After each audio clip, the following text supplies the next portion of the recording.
Did you know that at the young age of 33, Javan Bwire, or famously known as JB Omukangala, has managed to write and publish 9 books in a span of 3 years. And today, we have the privilege of interacting with him, knowing his story, his writing career, and more about him. Stay tuned.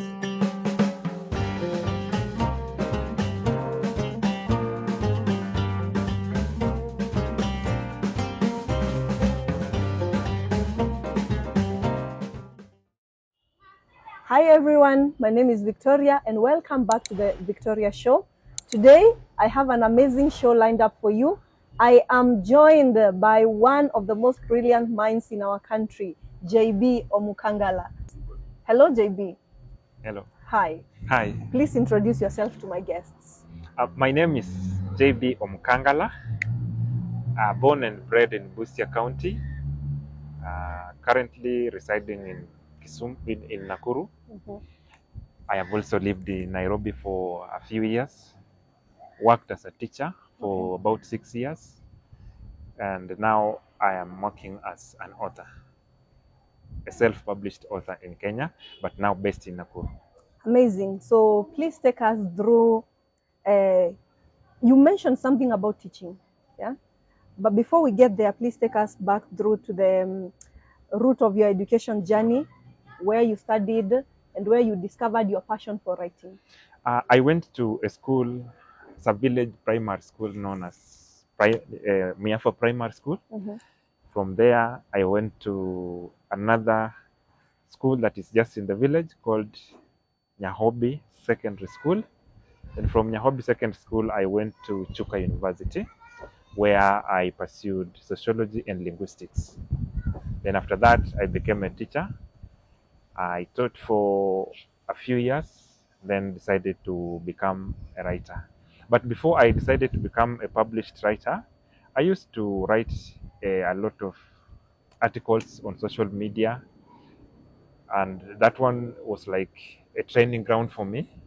When I felt like I had reached the level that I wanted, I decided to quit teaching and do writing as a full-time job. Okay, so which is your first book? My first book is known as Torn Between. It talks about culture, talks about history, and it also talks about romance. Okay. It talks about the culture of the Ameru people, the Luya, and the Maasai, but has 3 main characters who are in something like a love triangle, where one guy, young man, is not able to make a decision between 2 ladies, one from Meru community, another one from the Maasai community. Yeah, it's hard to choose between those two. Yeah, it's hard. That's why it's known as Torn Between. Yes, please. So how did you discover your passion for writing? I discovered my passion for writing when I was still in high school. My love for literature just came naturally when I was in high school, and I used to read a lot of literature materials.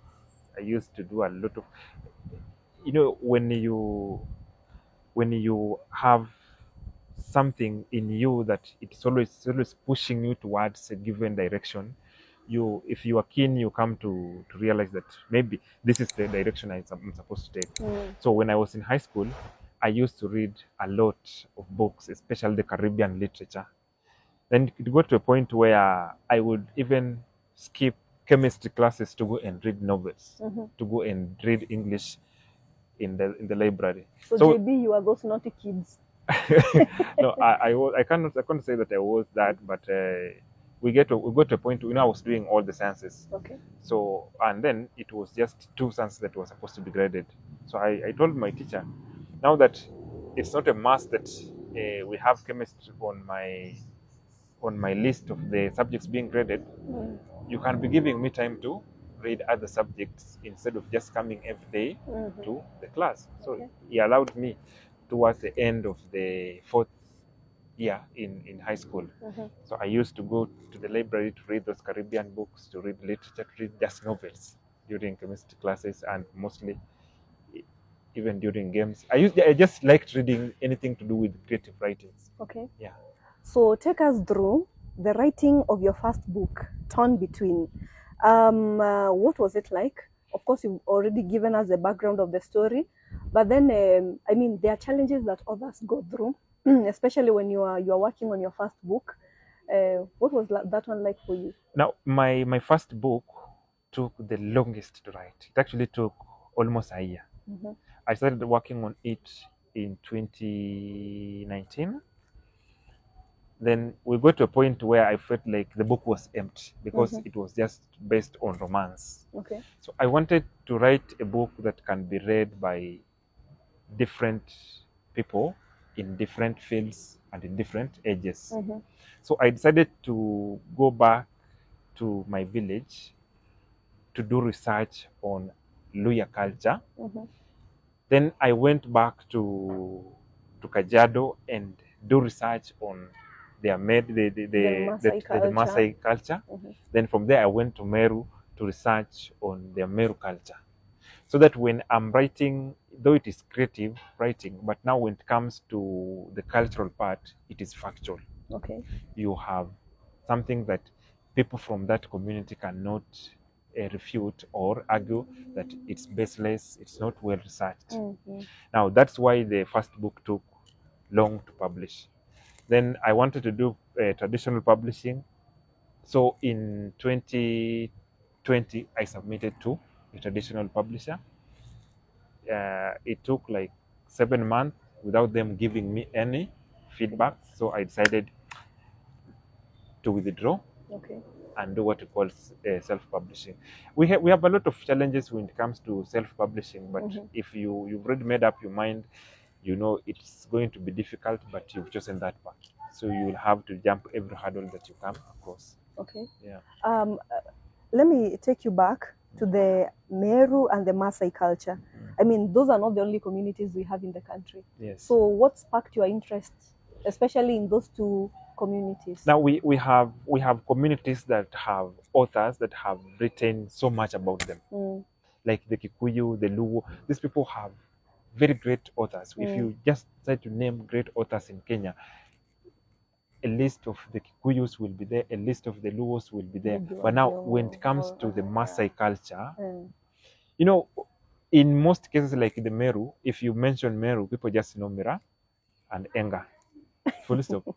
Nothing else. That is not true about us. It might not be true, or it might be true, depending on how you want to argue. But if you mention a Meru tribe anywhere, there's just only two things that people always know. So I tried to look for communities I thought had not been written so much about, or did not have a lot of authors, or people do not know a lot about them. Yeah. Like the Maasai, you know, when it comes to the Maasai, they just people know them about the way they dress and their dancing style. Yeah.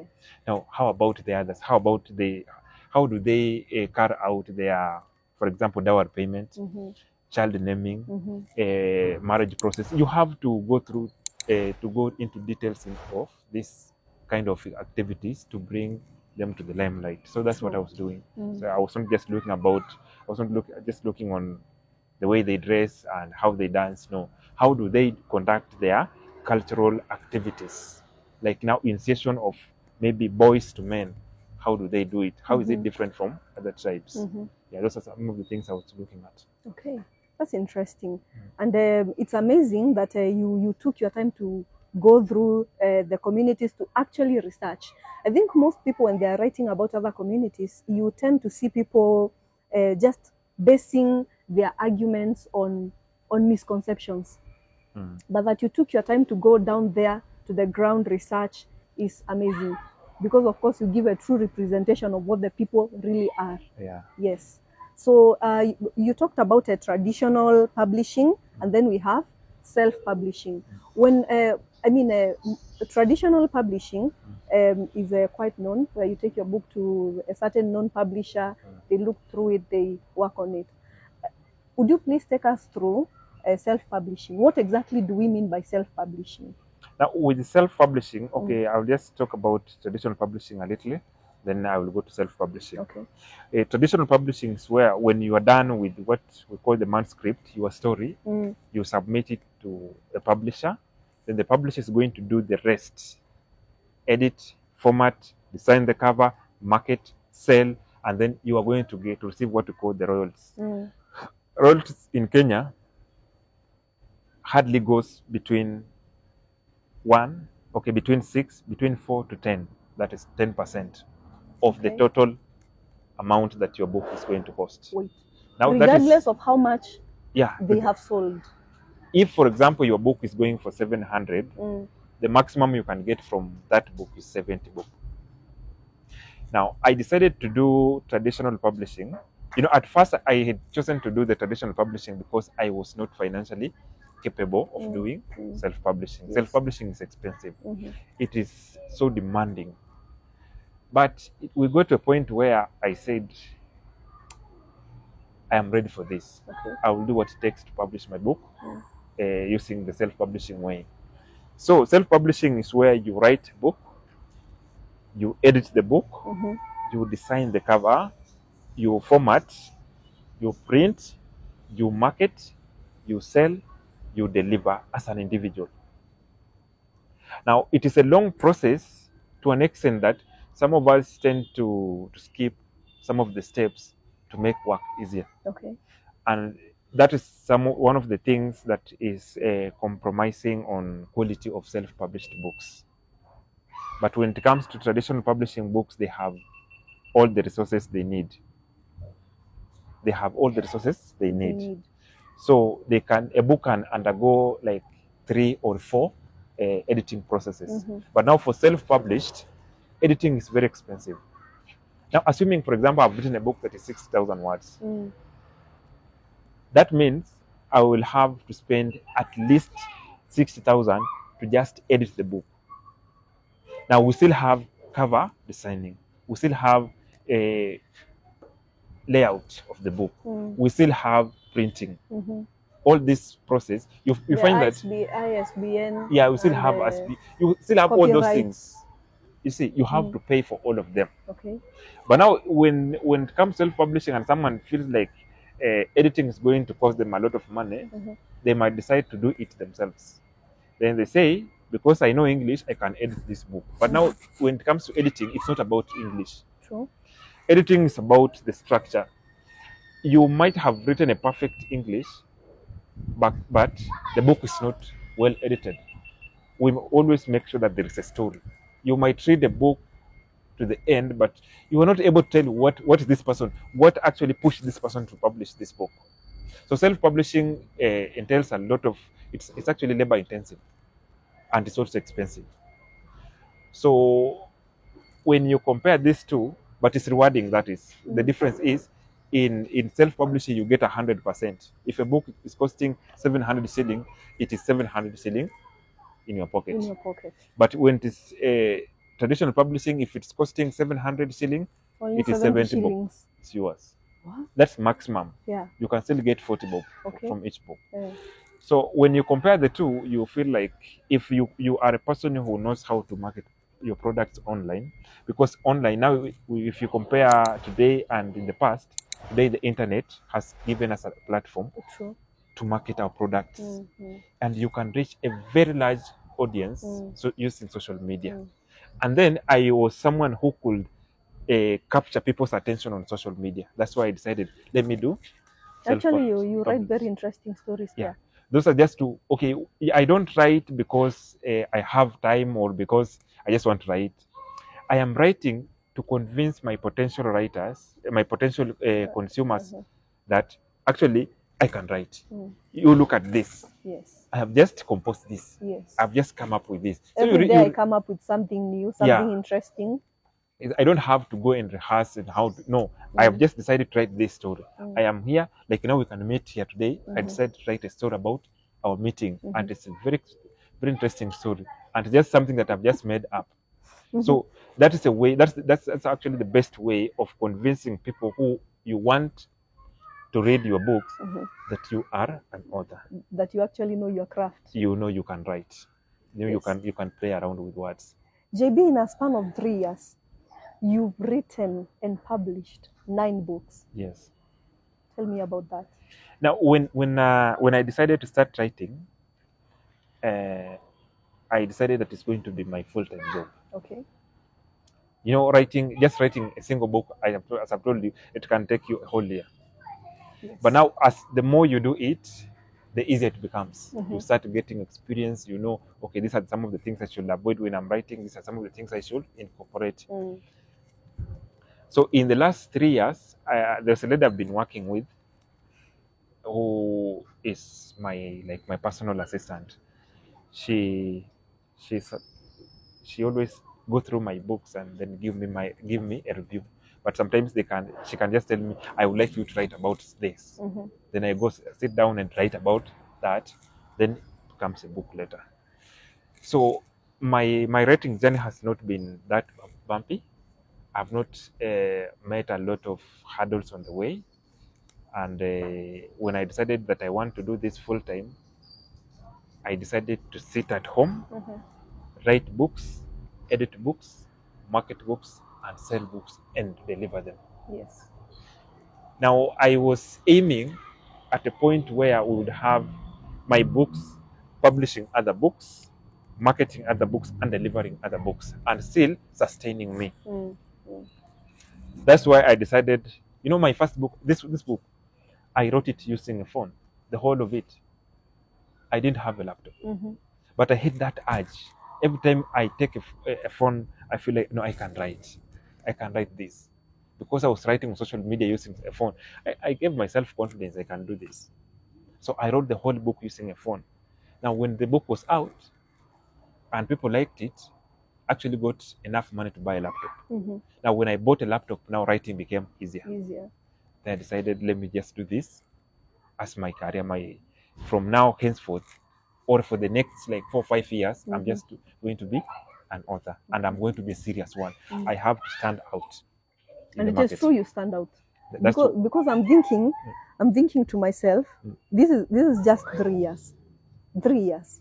Each year, probably, if I'm to now say 3 years and 9 books, maybe each year 9 books written, all the work done and published, and also out in the market. And there's also a time I remember you talking about changing covers of a book. Is this you are practicing something and you want to perfect it? And what is it exactly like for you to do something that you're not so, maybe you've not developed the skill in, but you still want to perfect? Now, you know, as I've told you, when you do something, with time you start gaining that experience. You look at the work you did earlier and feel like, no, this is not what I would have done if I did it today.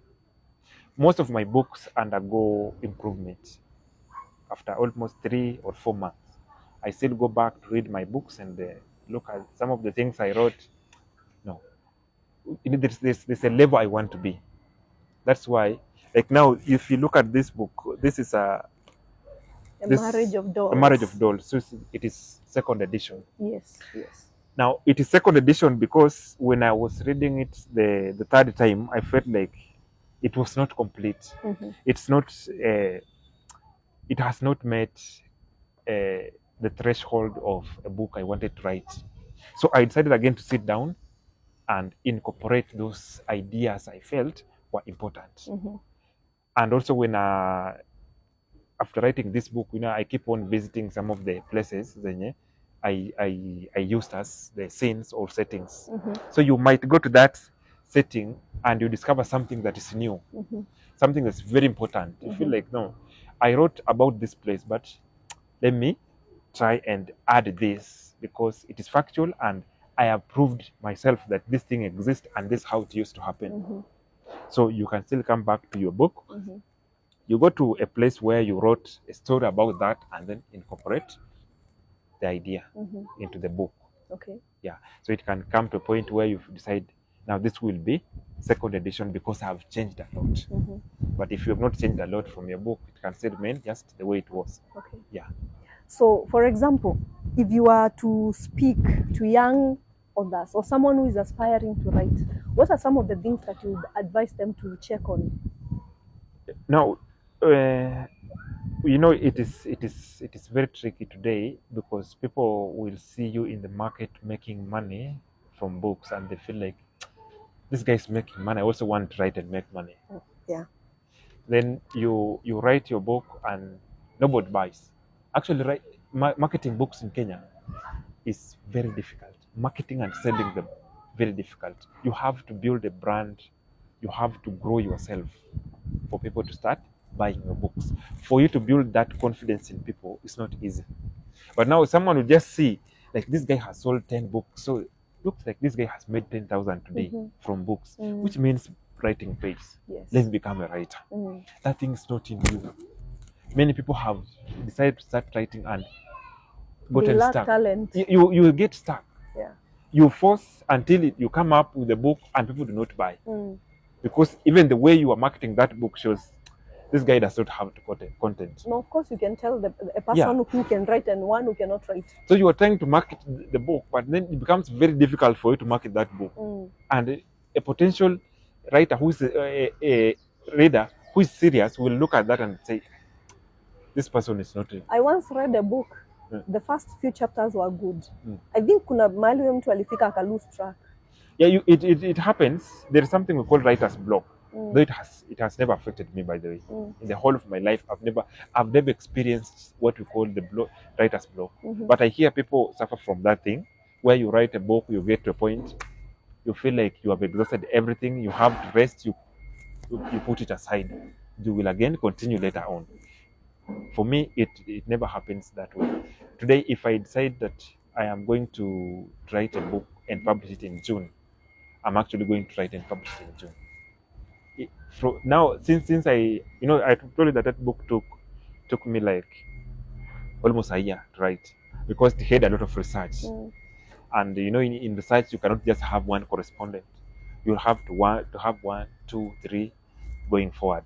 So I might get information from you, and maybe the information you gave me, if for example you're from Imenti, then I want to talk about the culture of maybe let's talk about circumcision of the Meru people.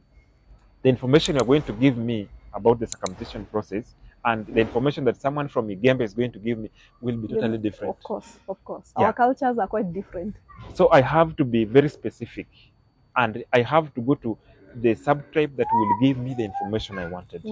So that when I go to argue, I will also argue that this one is specifically from Igembe. I will not generalize and say this is for Meru the people. Whole of Meru people, because some are going to dispute with you. Some people from Igembe will just tell me, no, that is not our culture. Some from Mentu will just tell me, no, we don't do that. We don't know what you're talking about. You see. So it's a bit challenging, especially when you're writing about a topic that you need to research. So with the young people, most of them want things that are so fast. You achieve them very fast. Umeanza kitabu leo, tomorrow it is in the market, it is popular, people are buying, you are getting a lot of money, you have a name. No, the end product is a lot of money. Yeah. So it's not that easy. But if someone has a talent and wants to join this industry, the industry is rewarding. The industry is rewarding. I cannot lie that it's not rewarding. But for you to get that point where the industry is going to reward you, writing is going to pay you, you're also going to pay a price for that. It's not that easy. So JB, tell me, if we have others in Africa that inspire you greatly, and number 2, who is your favorite author? I have a few authors that I have read their work and I've liked it. There is an author called Francis Mbuga, the late. Yes. I've read almost all his books, and I liked them. I've also read books by Ngugi wa Thiong'o. I also liked the way he writes. H.R. Ole Kulet, one of the guys that I really love. Then there's this guy from Uganda called John Ruganda. Yeah, John Ruganda, I know him. I like the way he writes. Those are some of the African authors that inspire me. Okay, Yeah. all right. And my favorite, I can say it could be either Francis Imbuga or John Ruganda. Okay. Yeah. JB, I've not heard you mentioning any female authors. Are you telling me usomangi vitabu vimeandikwa na female authors? I do read. I've read Margaret Ogola. I've read Olude Makogoe. I have read Chimamanda. I've read all those books. But I have a certain way I like my books written. Okay. Yeah. So before I choose that this is going to be an author that's going to inspire my work, you must be someone who writes a lot of humor. You must be someone who writes mostly about either politics or romance or culture or history. Okay. Yes. What do you think is one thing that people can identify in your books? My books, I think A theme. One of the main themes in my books is always something to do with social institutions, relationships, marriage, courtship, family. Even the way I write on social media, you just tell this guy likes things to do with family and such things. Then humor and romance. I love those things. Talking about family. Yes. There is a person called McKenna that you mention every time. Yes. Is McKenna a real person or is McKenna a character? Now, the McKenna I talk about on social media is a character. And it's a character in my first book. Yeah. Okay. What so we else? should not read too much into... No, there's a... When you are writing, there is something called branding. In branding, there's something you want to be identified with. When I write something on social media and then you come and copy and paste on your timeline without acknowledging me, people who follow me will just know. Yeah, people can know that this is so and so wrote. Yeah, this is so and so. Yeah. There's a way I write that is so different that makes my work unique. Yes. Now, I decided to be using this McKenna character because I wanted to communicate more about family, the challenges families go through, the challenges of marriage and such things. So I decided to come up with a family and have a character, female character, a male character, and then a family that is so young and is growing. Yeah. Okay. So McKenna, the McKenna, this McKenna character, and this McKenna real person. But the one I talk about is a character. It's a character. Right. So tell me about some of the challenges that you faced, especially in writing books. I noticed that authors are really facing a lot of challenges, especially we have when people copy your book and they assume it is theirs. No, sell if the book is yours, but they are selling and they are eating all the benefits. I've never by the felt or encountered challenges when it comes to plagiarism. And also, my books being sold by people on the street has not been one of my biggest worries or challenges. Because, when you self-publish a book, it is you who can sell that book more than anybody else. True. Even if someone decided to plagiarize my work and sell it on the street, it will be difficult for them to sell because people who know me will prefer buying because books people from me. The good thing with self-publishing and marketing your own books Yes. is that people call you personally Yes. to ask for the books. And then if you can leave a message for them, autograph the books, I think it makes them feel special when a book is autographed and delivered by the author himself. Yes. So most of them prefer buying them from me. But some of the challenges that I face is that I have a lot of followers from outside the country. If today someone wanted my books in Nigeria, getting those books in Nigeria will be more expensive than the whole package, unless you are sending a whole box. But now delivery outside the country has been a challenge because of the cost. Okay. Also, one of the challenges that almost all the self-published authors go through is having their books stocked in bookshops. No, we have that mentality that I think has been created by traditional publishers, that books should be going to schools. Oh. Yeah, we don't just sell books for people to read for entertainment. Such books do not sell. So if you go to a bookshop, you realize that almost 99% of those books are books that schools want. So when you take your book there, they will ask you if you have done marketing in schools. You see, so they consider that as one of the requirements, that your books must be needed by schools, for them to. Yes. And that's the same thing that the traditional publishers do. If you are submitting a manuscript, a book that is not going to be consumed by a school in this education sector, it can take even 3 years for them to publish. True. But if you are giving them a manuscript that is going to be consumed by school, they know they already have a market, and they're going to sell this book very fast. So you're telling me that you've noticed that there is a gap. Yeah, there's that in the gap. reading market. There's a gap in that. Most of the people today, if you ask them to name books they like, they're going to name the set books they read in high school. True story. Not books that they have bought with their own money to read for entertainment and enjoyment. Especially books from African authors. Yes. I can say that. Yeah. Because, for example, we've read books written by Francis Imbuga. Even if Vitabu Tulisoma. Yeah. Now, you know, we have that generation. Like now, the generation that have sat for the exam in the last like 3 or let's say 5 years ago.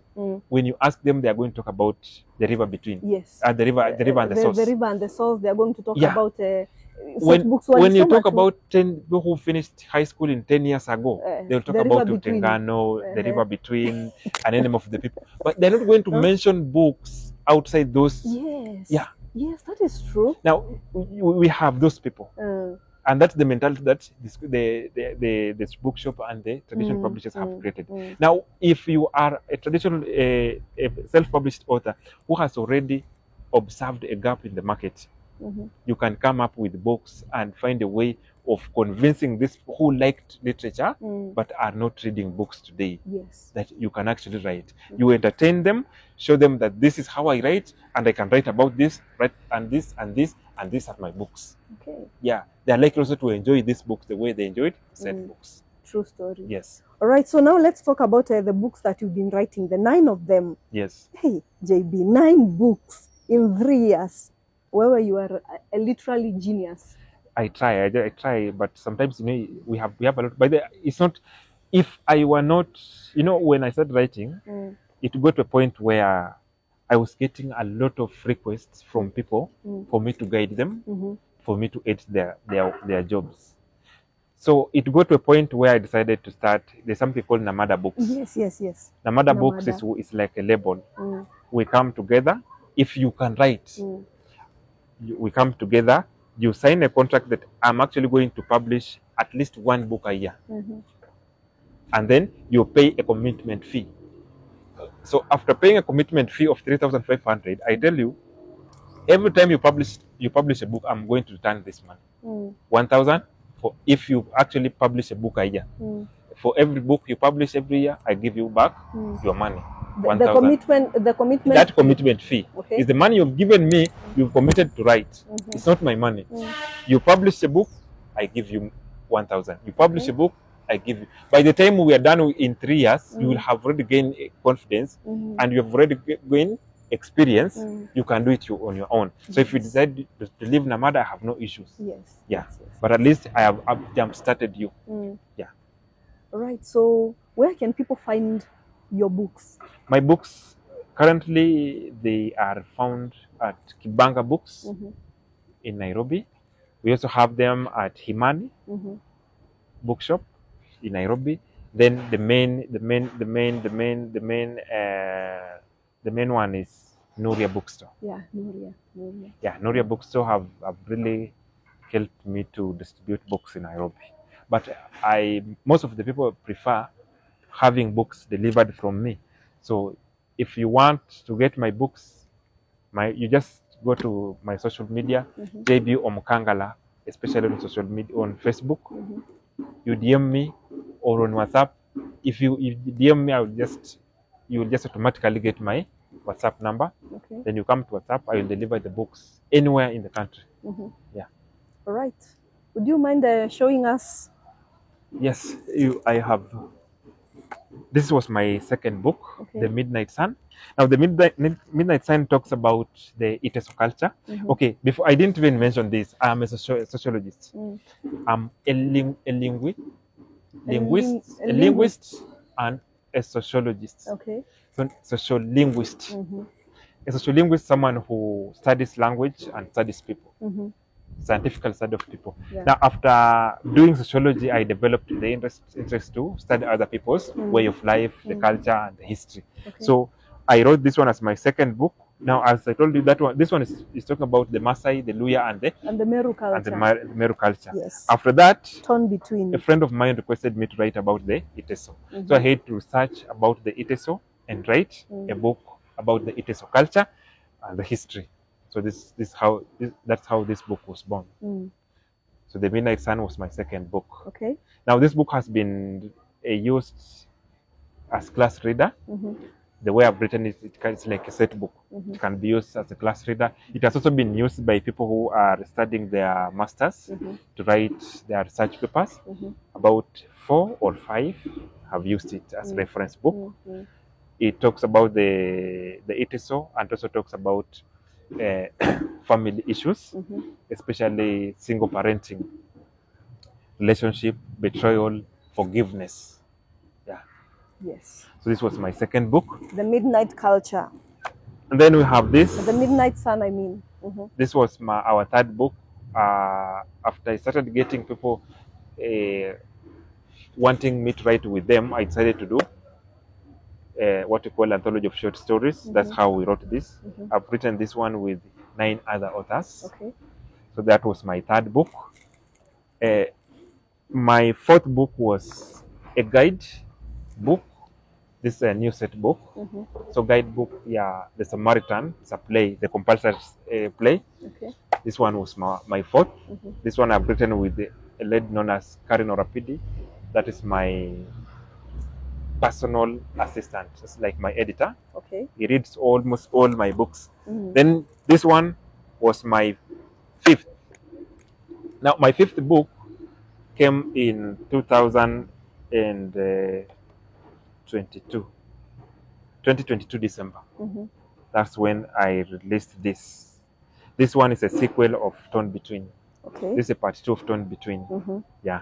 So this one talks mostly about the Ameru culture, the Luya, the Kikuyu, the Kamba, the Maasai culture.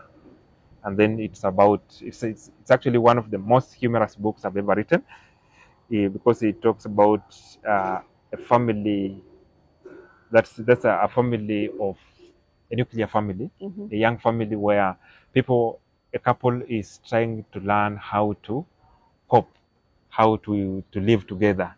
And we have all those problems, the challenges of this one has totally different characters. When you get married, you're getting married to someone who is already mature, someone who has grown up in a given region and a given way. There are things they can do, there are things they believe they do or they can do, and there are things they can't do. You have to teach them. They will get offended when you do this. Yes. So that's how this book merging of two cultures, two people. Yeah. Yes. Then I have another one that came after this, known as The Village Well, so I didn't carry. Then we have this one.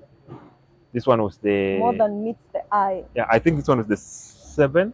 Yeah, the 7th book. Okay. It's also written by several authors, of whom some are members of Namada Books. That's why you see the logo, Namada Books. Even this one is for Namada Books. Yes. I started Namada Books before I started. This was my first book, so there was no Namada. Okay. Yeah. So I introduced Namada later on. Okay. So my 8th book was Fathers of Nation, which is also a guidebook, the new set book. Okay. The compulsory novel. Okay. The current one. Yes. Then this is the last one, I decided to do an erotica. Yeah. Yeah, The people's the people's choice. the people's choice. Now this became Eh? one of my most liked, reviewed, and read. I think it talks to a lot of young people. Yeah, it presents the other side of campus Yes. life, Mhm. and all the drama in relationships and such things. It was published last year in July, but I've sold over 2,000 copies so far. One of the Right. best selling. So this is the Campus Diaries. Yes. A romance novella. Yeah, erotic actually. Yes. It has been amazing, JB. Thank you. 9 books. And you people need to get these books, by the way. This conversation must lead you to get books. Yeah, in case you and want to read. you want to get to me directly, my WhatsApp is 0739 796 190. That will be written on the screen for you. So don't you worry. You can always reach JB Mukangala. Get yourself a copy of an amazing book and get to read. By the way, we need to change the culture of reading in our country. It has grown. Yes. If you look at how people are buying books, I've actually sold over 10,000 copies in 3 years. It is not that easy. It is very difficult, and I have convinced all those people to buy my books. I'm very proud. You should be. Because I've met authors who are struggling with selling their books. Someone sells 100 copies in a year. I think it could also be about marketing. Yeah, it's also about marketing and the content and the way you package yourself. And the traditional writer mentality. Yeah. Because you want them to be read in schools instead of giving the people. Sisi ndio tuko na pesa hata sio wanafunzi yenyewe. Yeah. Sisi ndio tunasoma. There's a way you look at the market and you look at what you want to write. You know, once you enter in an industry, you have to look at your potential readers, your potential consumers. What do they like, and what can you do? You see, then if you can identify what they want and you can offer it, then you are good to go. True. Thank you so much, JB. Welcome. For having this conversation with me. It's been amazing. I'm encouraged. I'm challenged at the same time. And I'm hoping that my viewers are going to get something from this conversation. Unless you have something else to add. I don't have anything I can say I'm going to add, but expect more books. Okay. I am going to write books. I think every year I should be writing at least 2 books. Okay. Yeah, and I might research about some of the communities that you've never, like the Rendile. We still have the Pokot. True, we still have the Kushites. We still have other communities outside the country. I hosted someone like Karamajong. Here, Brenda, Queen of the Desert, and she talked about the Rendile community. Yeah, I do. I like when I go to the field to collect information. I always collect information about either marginalized communities or communities that little is known about. Yeah, so I'm still going to research about those and write a lot of books. Right, it's been amazing. Thank you so much, and from me and my guests, it's bye. Subscribe, share, and like. Thank you so much, JB. Watu tunawakumbusha kusubscribe. Eish.